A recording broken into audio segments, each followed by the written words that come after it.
इसके बाद संस्कृत के विद्वान शिक्षक श्री त्रिपाठी जी आए गांधी जी के बारे में बताएं। धन्यवाद। बच्चों, हम जानते हैं कि हमारे जीवन में त्योहार का बड़ा ही महत्व है, सब चीज का अपने स्थान पे।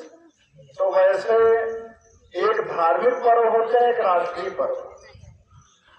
धार्मिक पर्व जो धर्म से जुड़ा है, दीपावली, होली, रक्षाबंधन, दशहरा, ये सब, और ये तो अपने अपने लोकाचार के अनुसार मनाया जाता है।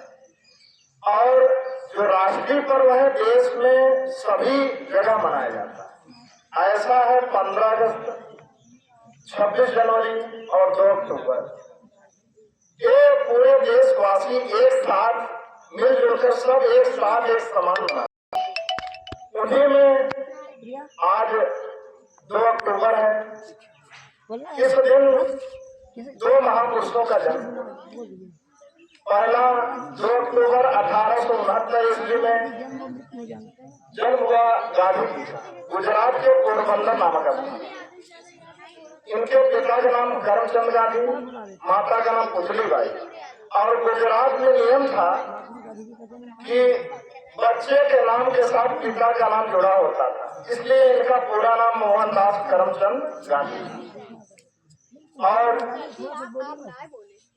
इनका विवाह कस्तूरबा बाई के साथ हुआ। तो ये हमेशा बुद्धि के प्रेरक है।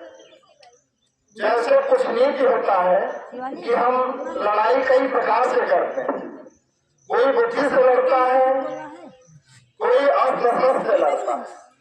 तो इनके पास कोई अस्त्र नहीं था, सत्य और अहिंसा के पुजारी थे। सत्य बोलते थे, अहिंसा माने जीवों को दया करना इनका मेन कार्य। इन्होंने कई नारा दिए हमारे देश को आजादी दिलाने में। 1869 में हुए, हमारा देश आजाद हुआ 1947 में। तो नमक कानून, चंपारण आंदोलन, दांडी यात्रा, और यहाँ तक इन्होंने विदेशी वस्त्रों का बहिष्कार किया कि खादी ग्रामोद्योग, हस्तकल्प, हस्त शिक्षा और बुनियादी शिक्षा, यानी छोटे बच्चों को इन्होंने ज्यादा ध्यान दिया, बेसिक शिक्षा, कि उससे हमारा देश आगे होता है। और ये हमेशा अपनी बुद्धि से करते हुए, और दक्षिण अफ्रीका गए, वहाँ गोरे काले का मतभेद था क्योंकि वहाँ अंग्रेज लोग रहते थे। तो इन्होंने कई प्रकार से रणनीति देखते हुए और एकदम बुद्धि पूर्वक बिना झगड़ा किए एक वस्त्र पहनते थे, वही ओढ़ लेते थे, तो उसी में अपना कार्य करते थे जिसमें रहता था। और दूसरे लाल बहादुर शास्त्री जी हमारे देश के दूसरे प्रधानमंत्री रहे। इनका जन्म 2 अक्टूबर 1904 ईस्वी में वाराणसी जिले के मुगल सराय सबसे बड़ा स्टेशन है उत्तर प्रदेश। तो उस मुगल सराय स्थान पे हुआ।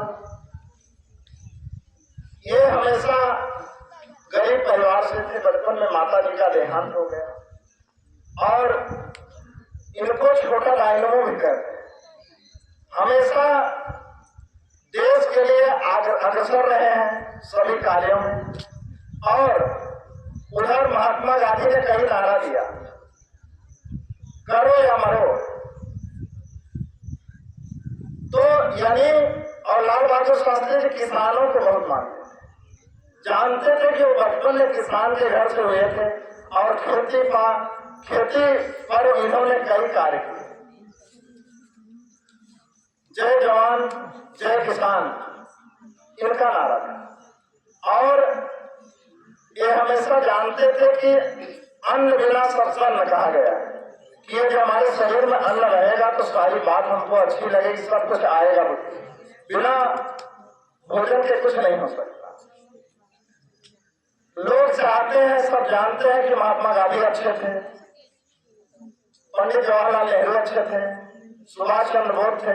तो सब को बताता है, कोई राम को बढ़िया बताते हैं, कोई कृष्ण को बताते हैं, तो सब चाहते हैं अच्छे, लेकिन किसी को कुछ बनने के लिए कुछ करना होगा। इसी पर किसी शायर ने कुछ लिखा कि एक दिया जलाने के लिए कई कार्य करना होगा, एक दिया जलाने के लिए कई कार्य करना होगा, बर्तन बासी तेल सभी का इंतजाम करना होगा। बेशर्मी की इस दुनिया में, बेशर्मी की इस दुनिया में बड़ी कठिन जीवन की शर्तें, राम राज लाने से पहले तुम्हें राम बनना होगा। तो कोई कार्य करते हैं, जैसे दीपक जलाना हुआ इसका अर्थ हुआ, तो उसमें कई चीज की आवश्यकता होती है, तेल, बाती, बर्तन और माचिस, तीनों का इंतजाम करना होगा उसको जलाने के लिए। लेकिन सब कहते हैं राम बढ़िया थे। अब कोई अपने बेटे को थोड़ी चाहेगा कि हम राम बना दें, ऐसा अपने भाई के लिए छोड़ दे घर द्वार, 14 वर्ष तक जंगल में रहे, तो कहना अलग चीज है, लेकिन करने में कठिनी और कड़ी में अंतर कहा गया। तो ये हमारे वीर जवान क्यों इनका मनाया जाता है कि इनसे देख के हम अपने देश के प्रति हमें सौगात श्रद्धा होनी चाहिए, और यदि कुछ कर पाए तो उसके लिए करें। पहले हम लोग जब थे तो छोटे में एक हिंदी में चलता था, न रहो न निराश करो मन को, कुछ काम करो, कुछ काम करो, जग में रखे कुछ नाम करो। तो यदि हम करेंगे तो मनुष्य तन मिला है, तो उसमें हमको चाहिए कि ऐसा कार्य करें कि हमारा नाम हो, हमारे घर परिवार का नाम हो। तो ऐसे कार्य जो हम करते हैं तो हमारा जीवन, भविष्य और हमारे देश का सर्वथा उन्नयन होता रहे और उन्नति के अवसर पर अग्रसर होंगे। तो इसलिए आज इन वीर शहीदों को और महात्मा गांधी जी और लाल बहादुर शास्त्री जी को मैं सच्ची श्रद्धा सुमन अर्पित करता हूँ। धन्यवाद। जय हिंद, जय भारत।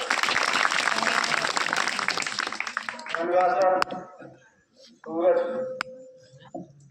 क्या